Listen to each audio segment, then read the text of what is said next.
Good evening, everyone. At first, I would like to thank Dr. Nadire Cantercioglu and Asli Bilge, my friends there. Um, I'm very much thankful to both of them because they have provided me the opportunity to present my paper in this grand occasion, which is going to be held in Dubai. Okay, so my topic is gender equality and empowerment of women, issues and challenges, right? And I have been doing research for last 18 years on gender equality and empowerment of women. So it is when I saw that there is an opportunity to present my paper, I did not waste time. I thought that yes, I must present before you, and really it is a great opportunity for me. So before starting paper, I should say that what is gender equality? You know, the UN General Assembly resolution number 65 by 1 of 2010, paragraph 12 states that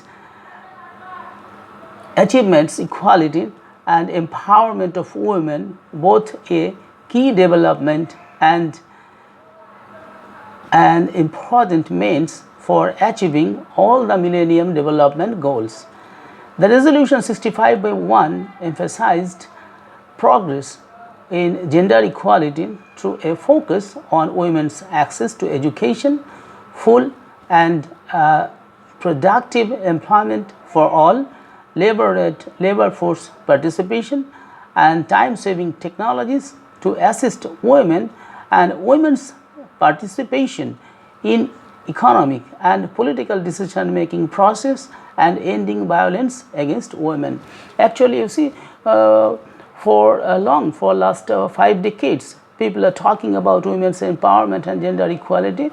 In Millennium Development Goal, there was a goal of women's empowerment, and in 17 Sustainable Development Goals adopted in 2015, the world leaders took up the goal of gender equality and empowerment of women, okay, as its fifth goal.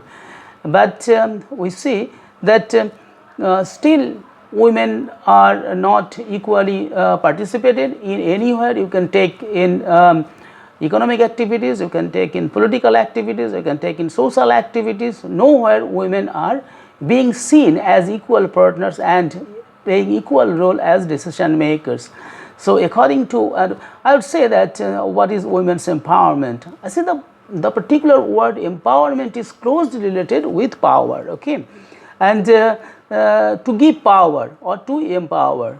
You see, women's empowerment, according to Sushma Sahai, empowerment is an active multi-dimensional process which enable women to realize their identity and promote their power in all spheres of life. Again, according to Srilata Batliwal, women's empowerment entails a process of change in which patriarchal relations are challenged in an effort to end man's traditional role over women, particularly at the household level. Okay, so the global reality is that women hold 50% population in the world, but are they holding 50% role in decision making process? No. So why they are being left out? It seems that men are eager to give everything except power. So it seems that people want to, mainly men citizens, want to give everything to women except political power and decision making power, right? So you see, if you see that there are, yes, since Beijing in 1995, 30 years have passed, but the progress, yes, we have made progress, but still there are gaps, huge gaps remaining between women's development and women's progress in comparison with male.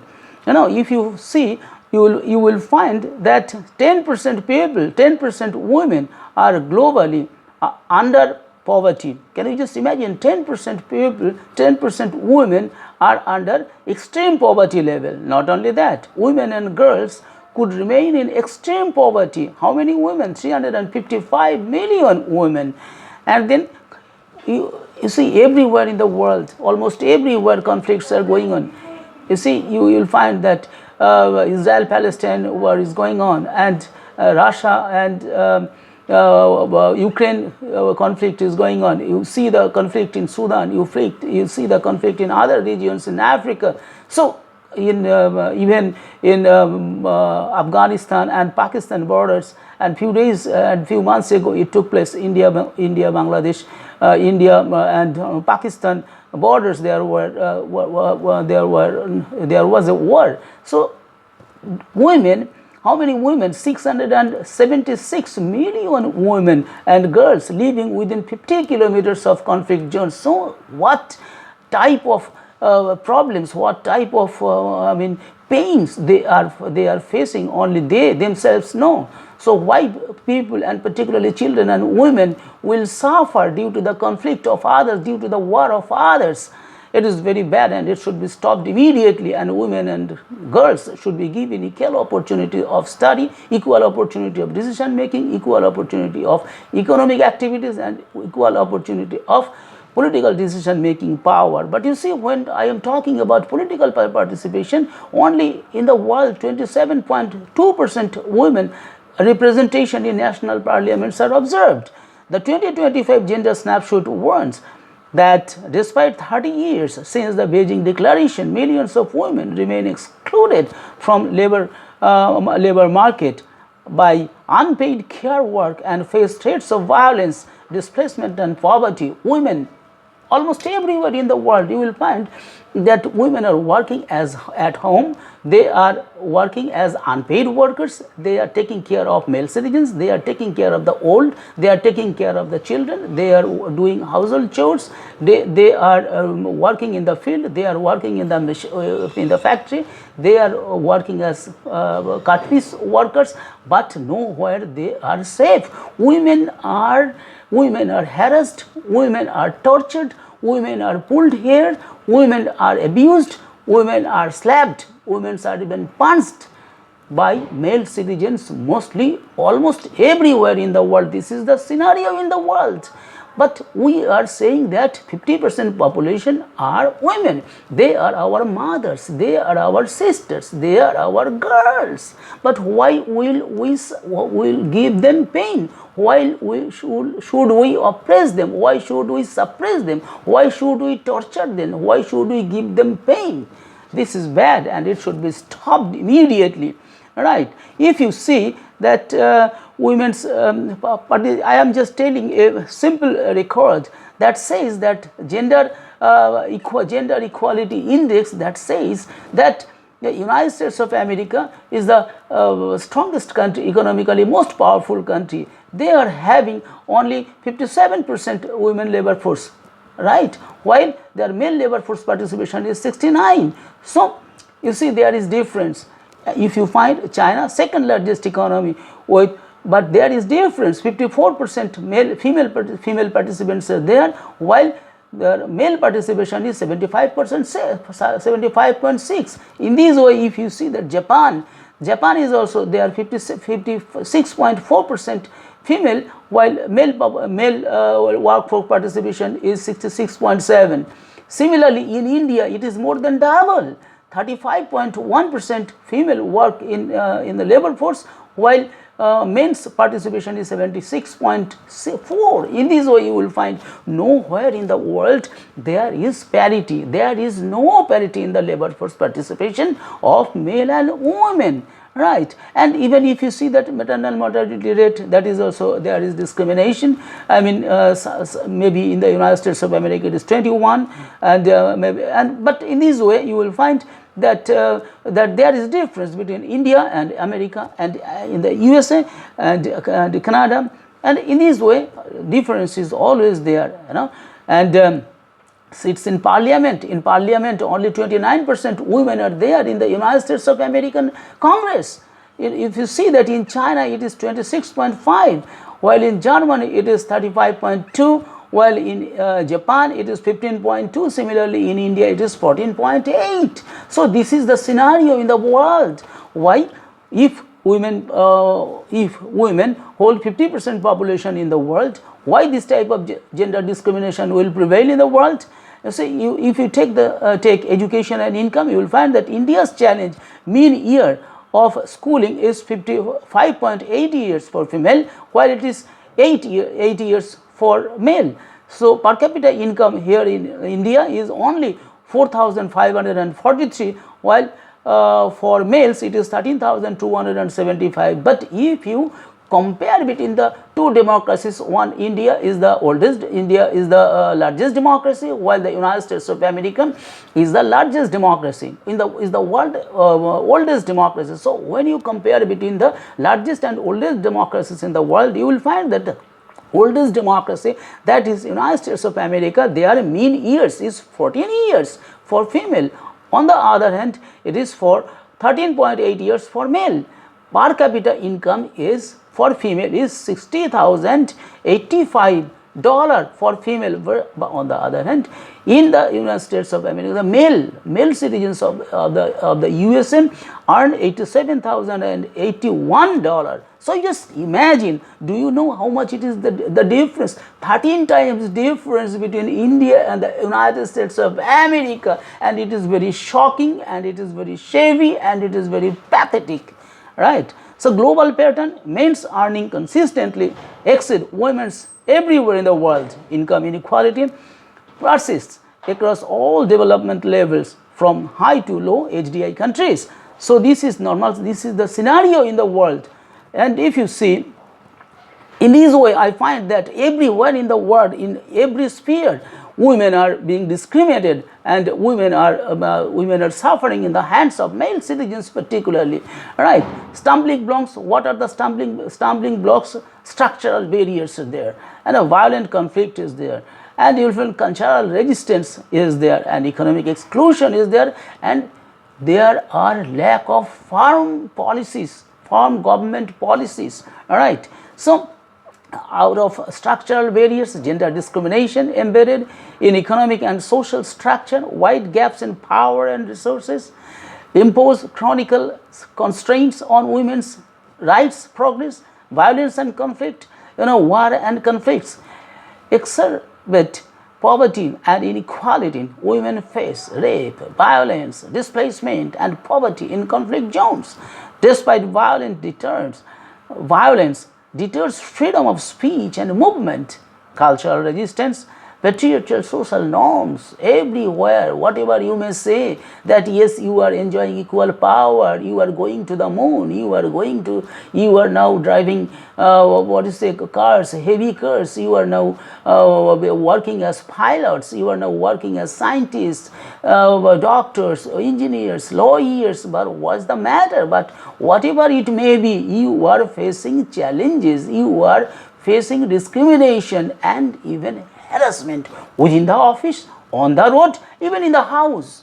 All right. So stereotypes are there, gender stereotypes are the lack of expertise in public administration, men reluctant to share power despite sharing everything else. Economic exclusion is there, women confined to precarious jobs, household chores and family forms without remuneration. Lack of quality education, training and skills force women to go in subordinate position, okay? And policy failures, definitely lack of government funds, inadequate policy formulation and weak implementation. Official development assistance in gender equality declined from 45 to 42%. So while it was supposed to be more, or it was supposed to grow, but instead of increasing more, it is just decreasing. In my when I undertook a study in 2015 and 2017 in 3 states of India. One is Tamil Nadu, that was headed by a woman chief minister. In West Bengal, that was here in Mamata Banerjee is the chief minister, and in Rajasthan there were Vasundhara Raje, Scindia. So those are the 3 women headed states. But I have seen that in all the 3 states, women's position is lower than men. women office bearer who was an elected woman representative. In her place, his husband was sitting. In her chair, her husband was sitting. And women's lack of knowledge is too much. They have very little knowledge. Most of the women I am talking about, they have most of the women have lack of knowledge, lack of economic self-sufficiency and economic independence, and they have very little skills. And women office bearers and women political representatives mainly suffer from security. Even in the office, most people are male. Even their security guards are even male citizens. So when they go out of in another district to for a meeting, for some meetings or some other reasons, when they come back in the evening, their husbands and their family members are worried about their children, about their wives. So that is a genuine problem. That is a genuine problem. I say that. Okay, so I am not giving suggestion. I am just going to give you ladder. So right. So women's skill development is very much important nowadays, and many stumbling blocks are there because women and girls, they take care of their children. They are the girls, even school going girls are taking care of their young siblings. So they cannot go to school, they cannot take political engagement in political activities, they cannot participate in social activities, they cannot go out for shopping. Women alone or girls alone cannot go out their home for shopping, for even purchasing their own personal or own clothes. They cannot buy, even they cannot buy their inners. They had to go with their male male guardians. So this is the situation across the world, right? So if you see that the Beijing Declaration Legacy 2025 marks the 30th anniversary of Beijing Declaration and Platform for Action. Since 1995, 1,531 legal reforms advanced gender equality worldwide, yet women still have only 64% of men's legal rights. You see, in 1995, Beijing Declaration adopted and full realization of human rights and fundamental freedoms for all women, essentially for empowerment. 2015, Sustainable Development Goals established and gender equality, SDG number 5, identified as key component for all 17 goals. And in 2025, this year, it is very significant year of women's empowerment, 30 years review of Beijing Declaration. Okay, so progress made, but number SDG 5 target met or almost met. 300 years needed to end child marriage at current rate. 300 years. You see, 300 years will be needed to control or to curb or to finish this child marriage. Still, many young girls, I see, I am the headmaster of a school, and I see that many young girls at the age of 6, at the age of 12, 13, 14, they are getting married. And in every vacation, after every vacation, I find that some girls are missing. I asked my other students that mine is a co-education school, and where both boys and girls study together. Okay, so the girls are missing because they are going out of their home, they are eloping with their boyfriends, and this is the situation in the world.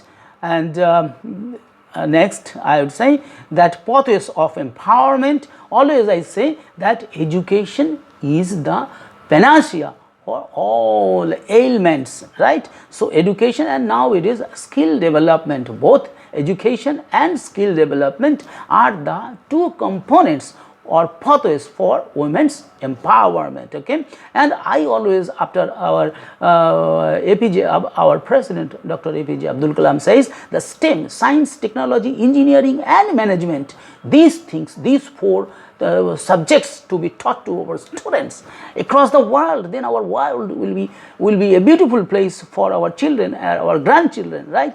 So technical training, STEM subjects, entrepreneurship programs, education, and I say that yes, education is the panacea for ignorance, superstition and disempowerment, right? So education should be given importance. India government should also spend at least 6% of its GDP, and almost all the countries, where except some Nordic countries, I say that in the countries of Africa, countries in Asia, countries in in South America also spend more for women's empowerment, right? And everybody should spend, but I particularly am talking about research and development and education. Particularly, they should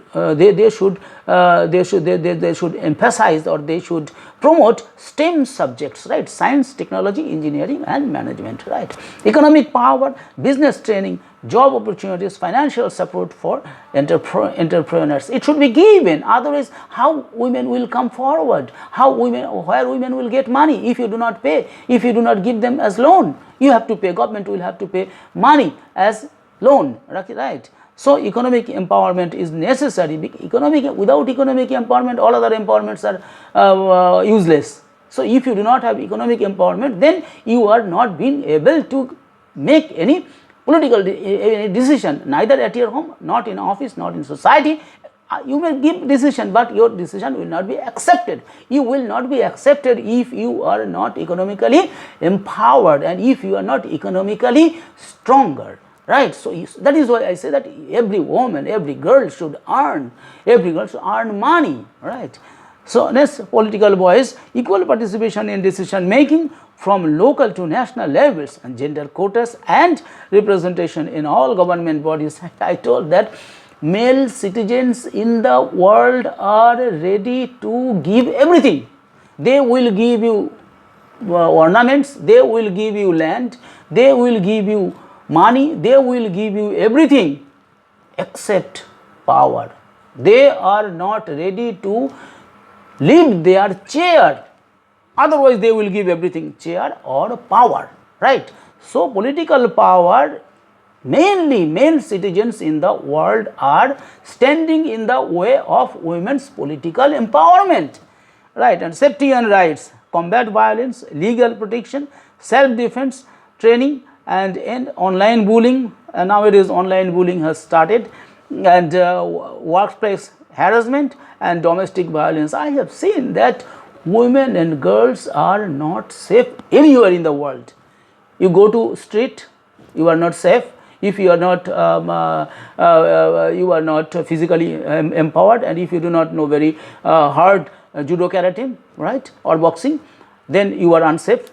If women and girls are unsafe at home, on road, at office, in workplace, in a factory, everywhere, even in the parliament, also, even in courthouse also, women are not safe. So women should learn physical empowerment, that is judo, karate or boxing, so that they can be like Laila Ali or like Bruce Lee, so that they can protect. Laila Ali means daughter of Muhammad Ali and Bruce Lee, so that they can fight against women. Otherwise, you cannot survive. With these, I would like to. These are the things normally I had to say, and yes, I have taken too much time. And ultimately, finally, I will say that change of mindset. There is no outward force that can empower you. That is why I say, if you want to become empowered, then you should change your mindset. Without changing your mindset, no outward agency can give you or make you empowered. Okay, so self-empowerment is necessary. Women must lead their own transformation through positive self-identity and confidence. A confidence building is also necessary. Then collective action, governments, NGOs, women, and other women's organizations and communities must work together. And then strategic investment, like this strategic investment, catalytic investments in reducing poverty, improving health, education, and climate are necessary. And if we work together, if we work shoulder to shoulder, if we really think that we should give power, or we should empower our daughters, we should empower our fellow colleagues, if we want to give empower or think positive about empowerment of women, definitely the day will be reduced, the number will be reduced of gender disparity. I hope that all the people, all the stakeholders should come forward and they take affirmative action to end women's disempowerment, to finish women's disempowerment, so that women and girls can enjoy empowerment socially, politically, economically, and physically. With this, I would like to conclude here. Thank you for hearing for such a long time. Thank you very much. Thank you.